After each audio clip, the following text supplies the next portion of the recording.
이 산지를 내게 주소서라는 제목의 말씀을 나누고자 합니다. 우리 배경을 함께 한번 읽어볼까요? 시작.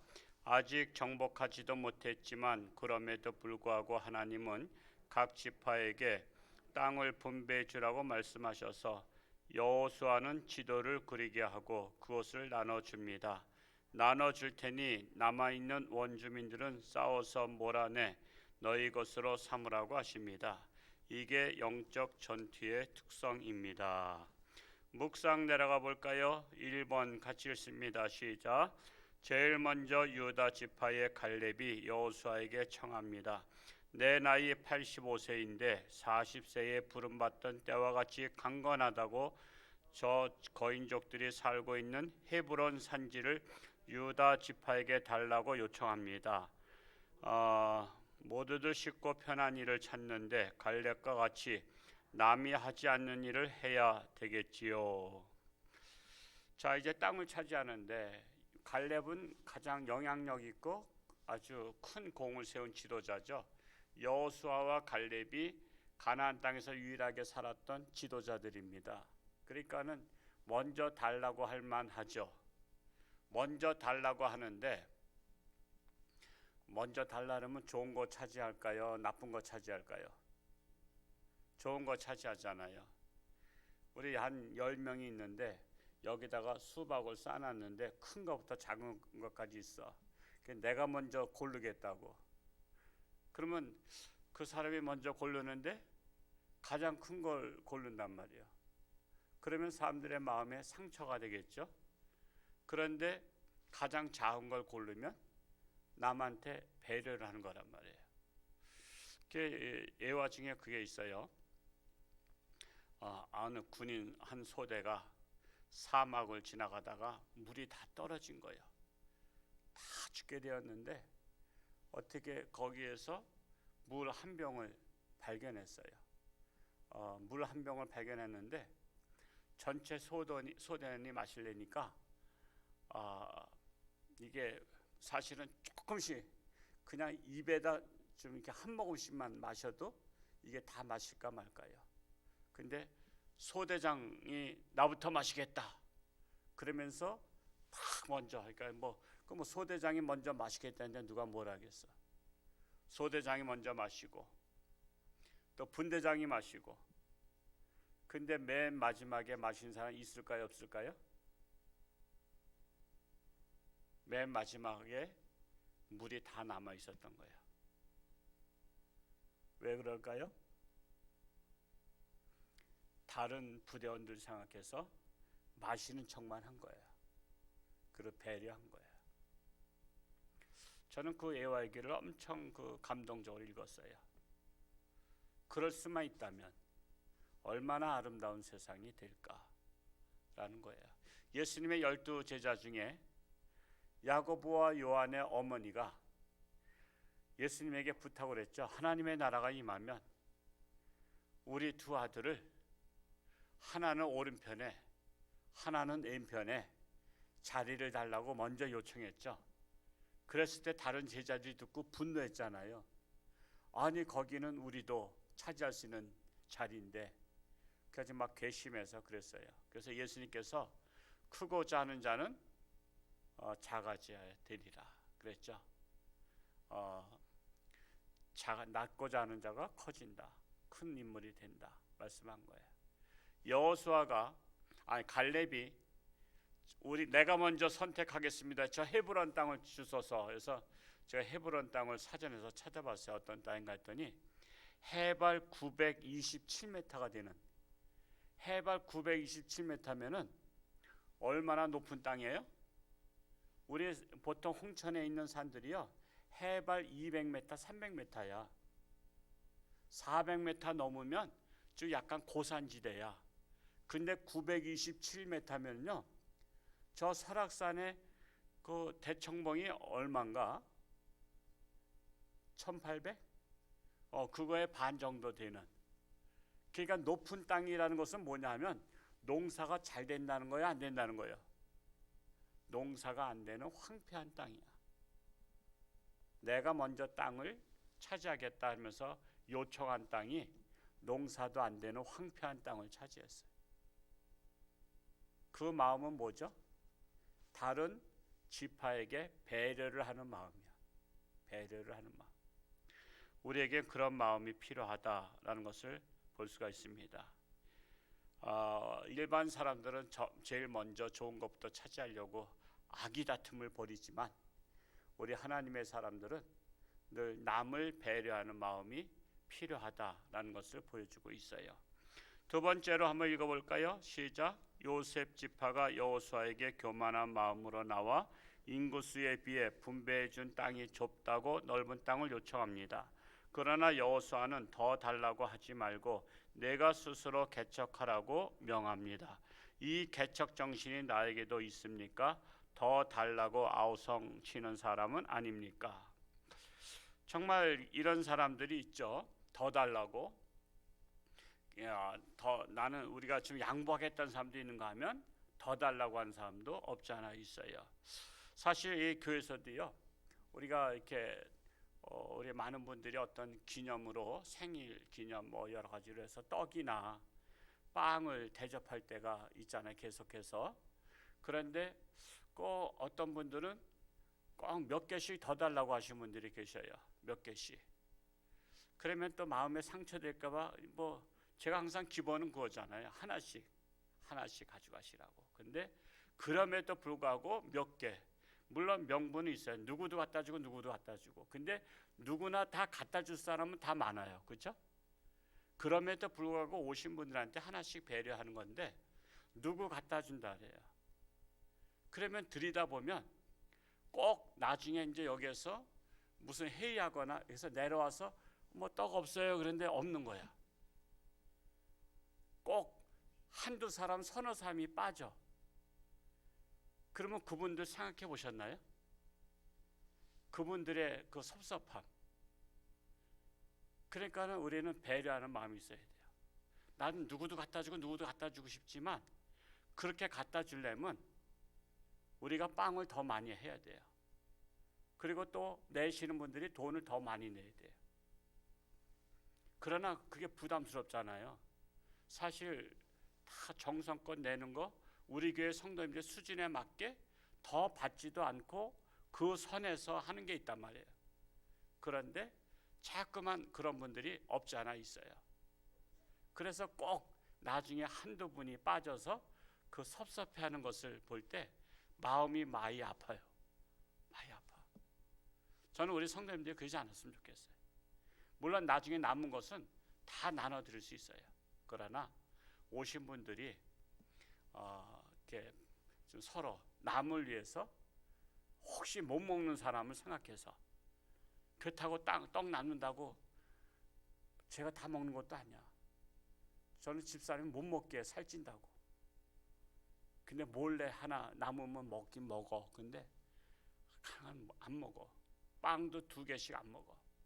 그러니까 남으면 또 다 나눠줘요. 남는데 그렇게 꼭 이렇게 가끔가다 그렇게 돼요. 가끔가다. 다 매주 그런 건 아니에요. 매주 그런 건 아닌데 가끔가다가 이렇게 여기서 늦게 내려온 사람들이 빵 없어요. 그런데 없어. 그러면 가슴이 짠해. 아휴, 그래서 우리가 배려를 하자고요. 나도 더 가져가고 싶지만 주고 싶은 사람이 많지만 다른 사람들하고 주고 싶은 마음이 없겠냐 생각해서 우리가 이렇게 딱 하고 나중에 남으면 다 드릴 테니까 우선 소외된 사람이 없도록 조금 좀 배려하는 마음이 있으면 좋겠습니다. 이해가 되시겠죠? 예. 3번을 한번 읽어볼까요? 시작. 아직도 분배받지 못한 지파가 7이었습니다. 여호수아는 지체하고 있는 7지파 족속들에게 사람을 파송하여 차지할 수 있는 땅을 탐색하고 지도를 그리라고 명합니다. 우리도 우리 스스로 내가 해야 할 일들을 찾고 자원해야 하지 않겠습니까? 젖과 꿀이 흐른 땅은 거저 갖다 주는 것이 아닙니다. 개척 정신이 필요한 개척 정신. 하나님의 나라 거저 부흥되는 거 아니에요. 거저 오는 게 아니에요. 여러분 교회가 져놓고 나서 알아서 오겠지? 아니에요. 너희는 가서 들판으로 나가서 사방 길로 나가서 강건하여 데려다가 내 집을 채우라. 강건해서 데려다가. 그래서 기독교는 도전적인 종교예요. 가만히 앉아서 주어지길 바라는 것이 아니라 개척 정신을 가지고 하나님의 나라를 건설하는 겁니다. 우리가 이번에도 전도를 개척해서 개척하는 것과 같이 정말 이렇게 나가서 하나님의 백성들을 이끌어낼 수 있는 도전 정신이 있기를 축복합니다. 한 기절, 오늘 말씀을 읽으면서 마음에 와 닿는 말씀 한 구절을 적고 되뇌어 봅시다. 14장 2절을 적었습니다. 2절 한번 같이 읽어볼까요? 시작. 여호와께서 모세에게 명령하신 대로 그들의 기업을 제비 뽑아 9지파와 반지파에게 주었으니. 제비 뽑으면 공평하잖아요. 제비 뽑으면 공평한 거야. 뭐 그거 어떻게 하겠어? 근데 저도 제비 뽑으면 잘 안 되대. 옛날에 그 어렸을 때 시골에는 쌀을 이렇게 각 집마다 이렇게 한 마리인지 한 대박인지 이렇게 모아가지고 그 무슨 상포개인가 뭔가 개라는 게 있어요. 근데 그거를 제비 뽑아서 뽑는데 제가 가서 뽑으면 꼭 한 번도 당첨된 적이 없어. 그러나 뭐 제비 뽑았기 때문에 내가 우리가 당첨 안 됐다고 불만 있을 거 없잖아요. 그건 뭐 누구한테 불만하겠어요. 이것은 뭐냐면 공평하게 하고자 하는 거예요. 그래서 공평하신 하나님, 참 그 누구죠? 그 장애인 송명희 시인, 그가 공평하신 하나님이란 시를 썼잖아요. 아니 부잣집 딸이 썼다면 이게 안 맞는데 그 장애인이 공평하신 하나님. 그래서 또 가수 누가 또 복음송 가수가 또 그 공평하신 하나님 노래 불러서 한참 유행했잖아요. 우리는 공평하게 하는 것이 중요합니다. 우리나라 민심이 두 쪽으로 갈라졌잖아요. 이번 투표 결과를 보면 참으로 가슴 아픈 거예요. 우리는 한민족이라고. 우리는 다른 지파, 다른 나라들은요 많은 족속이 같이 섞여 사는 데가 많아요. 그래서 서로 간에 막 그냥 내전이 많이 일어나요. 근데 우리나라는 우린 단군 자손이라고 다 집안이야, 다 친척이고. 근데도 갈라져 있어. 참으로 그 지도자들이 정말 중요한 거예요. 지도자들이. 여러분 잘 아시다시피 경상도 대통령 나왔을 때는 아니 경상도에만 지도자가 있나? 지도자는 저 섬에도 있다고. 어디나 다 지도자라면 그걸 가리지 말고 골라 쓸 수 있는 지도자가 돼야 장관 쓸만한 사람 썼구나. 그러면서 다 인정하잖아요. 선거 때 도와줬다고 그 사람들 쓰면 그래서 경제 말아먹는 거예요. 왜 우리나라 아파트가 이렇게 올라갔어요?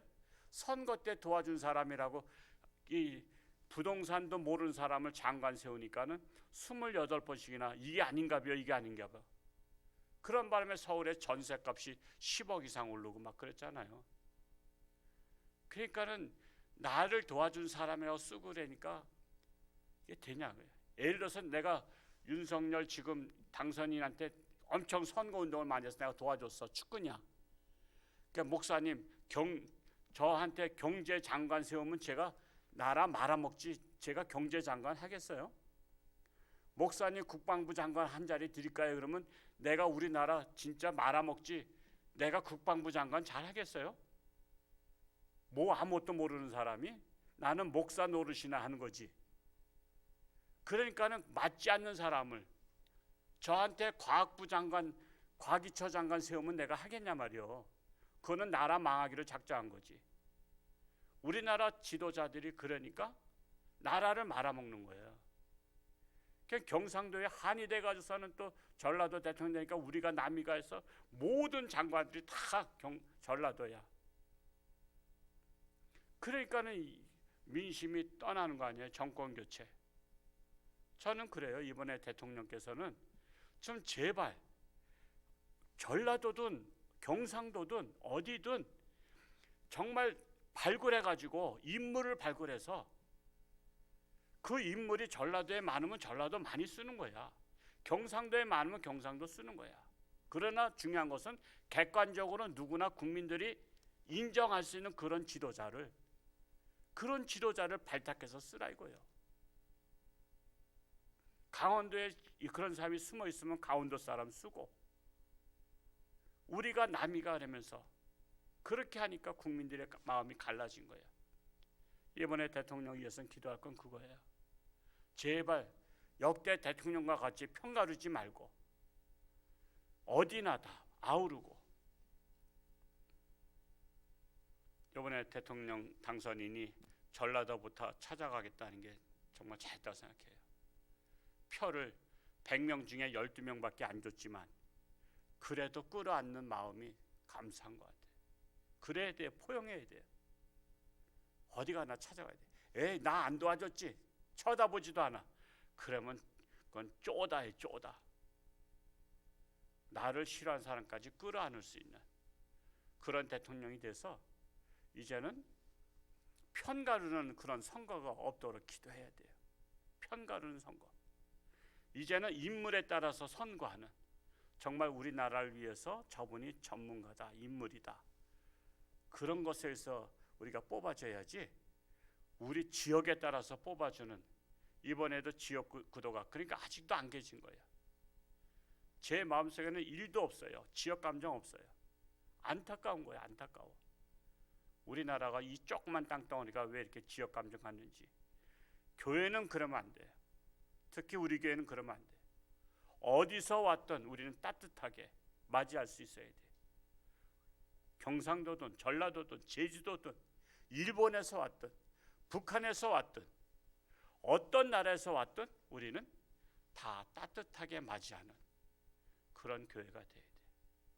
하여튼 저희 교회는 어디 사람 우리 배척하고 그런 일 있으면 제가 싫어합니다.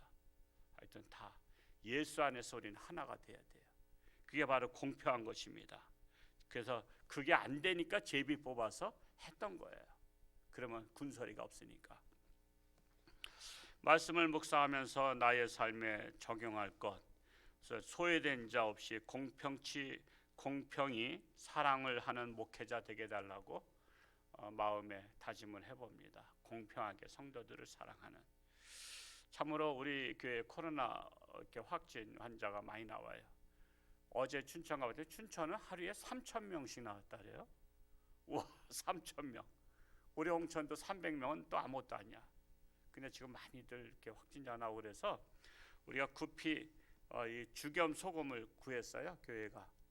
그런데 이제 성도님 다 줄 수 있는 게 엄청 비싸요. 요거 하나만 해도 비싼 거예요. 그래서 요렇게 담은 거에다가 주문해서 코로나 확진자 걸린 가정마다 1인당 하나씩 선물로 드리겠습니다. 요거 요즘 코로나는 목이잖아요. 목에 칼칼하고 그래서 그 바이러스균이 목에 붙어 있어 이게 하는 거거든. 이 죽염이 센 겁니다. 이게 9번 군 거예요. 그래서 이거를 입에다가 몇 톨씩 넣어서 하면은 이 바이러스균이 죽어요.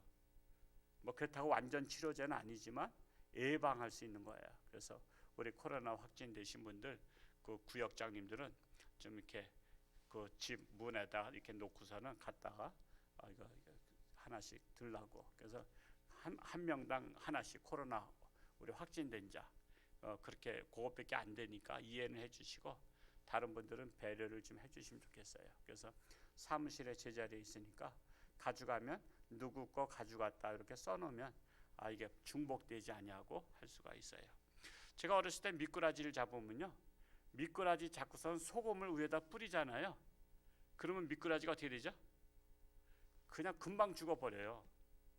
야, 그거 신기하대. 파닥파닥 뛰면서 금방 팍 죽어버려. 그래서 소금이 굉장하다는 걸 알아요. 미꾸라지나 코로나나 이거 다 바이러스균이잖아요.